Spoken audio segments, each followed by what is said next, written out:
الله الرحمن الرحيم. اللهم كل وليك حجة ابن الحسن صلواتك عليه وعلى آبائه في هذه الساعة وفي كل ساعة وليا وحافظا وقائدا وناصرا ودليلا وعينا حتى تسكنه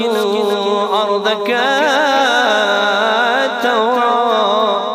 وتمتعه فيها طويلا برحمتك يا